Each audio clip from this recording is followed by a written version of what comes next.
संतोष देशमुखांना अडकवण्यासाठी तयार केलेल्या कळंबमधील महिलेच्या मृत्यू प्रकरणी 2 जण ताब्यात, तर महिलेची हत्या झाल्याचा दमानियांचा दावा। संतोष देशमुखांना बलात्काराच्या खोट्या गुन्ह्यात अडकवण्याचा विष्णू चाटे आणि सुदर्शन घुलेचा प्लान होता।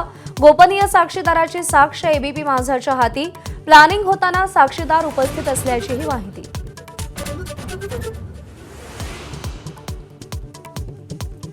खोक्या प्रकरणात विलन ठरवून आपल्या हत्येचा कट, मराठी वृत्तपत्राला दिलेल्या मुलाखतीत आमदार धस यांचा खळबळजनक दावा।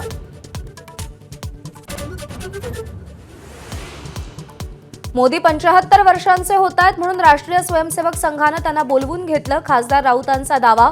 भाजपत 75 वर्षांनंतर कोणत्याही पदावर न राहण्याचा नियम असल्याची आठवण करून दिली।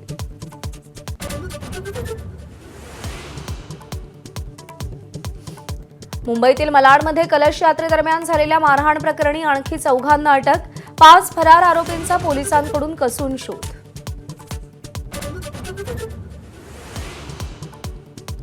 प्रशांत कोरटकरच्या जामीन अर्जावर आज कोल्हापूर सत्र न्यायालयात सुनावणी। सुरक्षेच्या कारणास्तव कोरटकर कळंबा जेलच्या अंडा सेलमध्ये।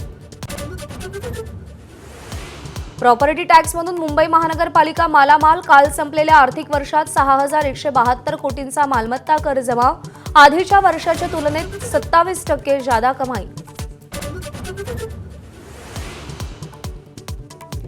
आर्थिक वर्षाच्या शेवटच्या दिवशी तब्बल 177 शासन निर्णय जारी, मंत्रालयात रात्री 12 वाजेपर्यंत कामकाज चाललं। राज्यामध्ये आता घर आणि मालमत्ता खरेदी करणं आणखी महागणार, रेडी रेकनरच्या दरात सरासरी 4.39% वाढ, सोलापुरात सर्वाधिक 10.1% वाढ। राज्यात ठिकठिकाणी अवकाळीच्या सरी, काढणीला आलेल्या गव्हाचं नुकसान, बळीराजा चिंतेत, आज आणि उद्या कोकणासह अनेक जिल्ह्यांना पावसाचा ऑरेंज अलर्ट। 2 पराभवांनंतर अखेर मुंबई इंडियन्सनं विजयाचं तोंड पाहिलं। नवोदित अश्विन कुमार आणि रिकेल्टनच्या कामगिरीच्या जोरावर कोलकात्यावर 8 गडी राखून दणदणीत विजय। आज पंजाब आणि लखनौ आमने सामने, अश्विनी कुमारची कमाई।